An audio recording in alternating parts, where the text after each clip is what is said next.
खान से। और मोटिव तो तभी बनता है ना, कहते सख्त सज़ाएँ कब दी जाती हैं, गैर कानूनी सज़ाएँ कब दी जाती हैं, जब कोई गिला शिकवा हो। तो ये तो वो ख़ुद साबित कर रहे थे कि जो जेलर है वो तंग है इन बातों से, और वो उसका कोई खुदा न खास्ता उस बात को दिल में रख के तो उनको कैद तन्हाई में रखे होंगे। सो ये जज साहिबान ने पेशेंट हियरिंग बहुत दी है, बहुत सुकून से हमें उन्होंने सुना है और इत्मीनान से सुना है, पूरा टाइम दिया है। मेरा ख़्याल है कि वो फिर आप रिबटल का रिबटल ना जजेस पसंद करते हैं और आप देना शुरू हो जाएं तो कभी भी हियरिंग्स कंक्लूड ही ना हो। मेन बात ये कि जज साहब को बहुत अच्छे से इस सारे इश्यूज़ की समझ आ चुकी है, फ़ैसला महफूज है। हम उम्मीद करते हैं कि इंशाल्लाह। सर, आपके सजेशंस को इनलीगल मशवरा करार दिया गया है नैब प्रोसिक्यूटर की जानिब। जज साहब ने तो कोई ऐसी बात नहीं ना की। जज साहब ने तो उनको रोका टोका कि मुझे ये बातें सुन लेनी है। और वो इलीगल मशवरे क्या थे कि टीवी लगाया है तो उसको खोल दें, रेडियो दे दें, ख़त लिखने की इजाज़त दे दें, बच्चों की टेलीफोन पे बात करा दें, वकील को मिलने दें, बहनों को मिलने दें, मियाँ बीवी को इकट्ठे एक ब्लॉक में भी रख सकते हैं, सब कानून के मुताबिक, कोई गैर कानूनी बात नहीं है। खोल के आप पढ़ लेना, जेल रूल सेक्शन बता दूँगा। Thank you sir.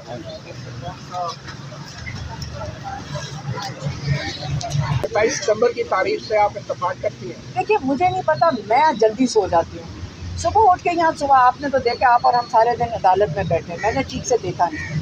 डेट मुझे पता चली थी, मुझे उसके पीछे उसकी वजूहात नहीं पता। मैं इन लोगों से पूछ रही थी कि 27 सितंबर से पहले 13 अगस्त भी आता है। इमरान खान हमेशा कहते थे हकीकी आज़ादी के लिए भी तो खड़े हो ना, 13 अगस्त को, 14 अगस्त को। तो मुझे नहीं पता, हमें तो सिर्फ जो इमरान खान करते हैं, लेकिन आगे इनका कोई लाएमल होगा और होना चाहिए। इमरान खान को और हमने कैसे निकालना है प्रेशर।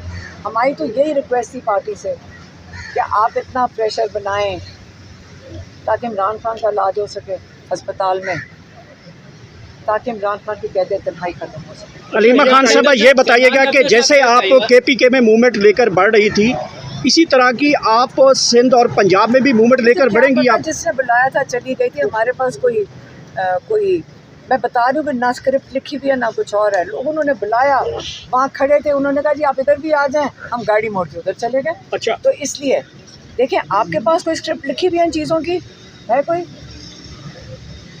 तो क्या हमारे पास कोई, हम पैदा हुए स्क्रिप्टों के साथ, या आप लोगों के पास स्क्रिप्टें हैं कि चीज़ों की स्क्रिप्टें नहीं होती? आप अल्लाह का नाम लें, बड़ी चीज़ के लिए जब निकल रहे होते हैं तो लोग निकल आएंगे और अपने प्लानिंग कर लेंगे। आपने देख तो लिया है। सलमान सफदर साहब ये बताएगा कि निज़ाम के हवाले से वज़ीर दाखिला ने बयान दिया, उसके बाद आज आपने अदालत के सामने कहा हमारी ना माने, अडियाला जेल वालों की ना माने। आपने कहा कि मौनीन मुकर्रर करें, कि क्या कोई पैगाम तो नहीं भिजवाया जा रहा है उनके ज़रिए, कोई नेगोशिएशन तो नहीं की जा रही? लॉयर है हमारे। ऐसी बात, हमने तो अदालत को 10-15 सलूशंस और प्रपोजल्स दिए कि माजी में इससे पहले अदालतों ने कैसे मालूम किया कि सच क्या और झूठ क्या। उसमें उन्होंने कहा है कि आप neutral independent professional lawyers of your choice वो भेजें। तो आप तो कह रहे हैं वो बिल्कुल। मैडम, ये बताइएगा कि 27 सितंबर को आप साथ आएंगी KPK से एहतजाज के साथ?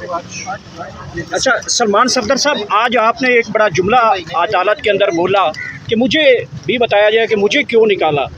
उसके ऊपर अदालत ने क्या रिएक्शन दिया? और आपने एक और बड़ा आज सॉल्यूशंस में जाकर जज साहब को बताया कि बेहतर है कि दोनों मियाँ बीवी यानी कि इमरान खान और बुशरा बीवी को अदालत प्रोड्यूस करे ताकि उनसे ही पता चल जाए कि क्या क्या फैसिलिटेशन है। इसके ऊपर अदालत का क्या रहे, आप कितना होपफुल है कि उनको अदालत यहाँ पे बुला सकती है? हमने अदालत के आगे आज 10-12 ऑप्शंस रखे, मुख्तलिफ प्रपोजल्स, कानून के मुताबिक, जेल मैनुअल के मुताबिक, प्रिजन रूल्स के मुताबिक, कि यही ऑप्शंस हो सकती हैं। अगर आप कैद तन्हाई को दूर करना चाहें तो हल मौजूद है। हम ये हरगिज़ नहीं कह रहे कि उनको आप जेल से बाहर निकाल दें, रिट पिटीशन, वो उन अपीलों में ही बाहर आएंगे, उन जमानतों में ही बाहर आएंगे जिन जजों के पास इख्तियार है। सर, ये तो इस कोर्ट के पास जो इख्तियार था वो इन ऑप्शंस को एंटरटेन करने का था कि ये ऑप्शंस हमने उनको दी। और मैंने ये भी कहा कि जो मेरा राब्ता मुनक़ता हुआ है और मुलाकातें नहीं हुई, हम प्रोफेशनल लॉयर्स हैं और हमारी अंडरटेकिंग भी है कि हम जब जाएंगे हम अपने केसेस और काम के हवाले से बात करेंगे। हम कोई पॉलिटिकल मैसेंजर्स नहीं हैं ना, और सियासी गुफ्तगू से इज्तनाब नहीं करेंगे। सर ये बताइएगा कि एडवोकेट जनरल ने बताया कि जेल जो है एक स्टेट का दर्जा रखती है, अलग से स्टेट है, वहाँ पे सुप्रिटेंडेंट जेल जो है वो फैसला करते हैं, या किसी भी कैदी के हकूक़ वो ये जब्त कर सकते हैं, उनको इख्तियार है कि वो किसी की मुलाकात करवाएं ना करवाएं। तो इस पर सर आपने किस तरह